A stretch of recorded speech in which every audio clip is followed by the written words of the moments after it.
आज आम प्रस्तुत करवा कराची हलवा से आमको दरकार कॉर्नफ्लोर को पानी दे भल भाव मिसई नवा पतला करवा टिके पतला रखिए बेसी मोटा रखिबेनी।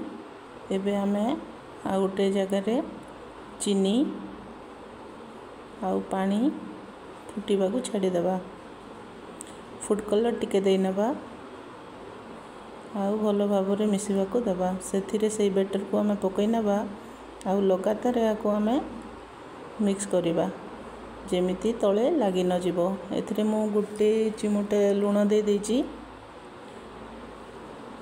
आमे या भल भाव मिक्स करनवा जे पर्यंत एटा हेई न जाइछि। एबे देखंतु बहुत कम समय रे हो जाए एटा 2 ରୁ 3 मिनिट 5 मिनिट खंडे लगी जाए। से ड्राई फ्रूट पकई नवा काजू बादाम आउ किछि गुआ घी दे भल भाव आमे या मिक्स करनवा बस एतिकी भल भाव मिक्स करनवा। या आमे टिके ठंडा एबे हमर प्रस्तुत हो गला। एमिति गोटे जगह नेबे आउ सेतिरे सबु तक देई सेट करनेबे।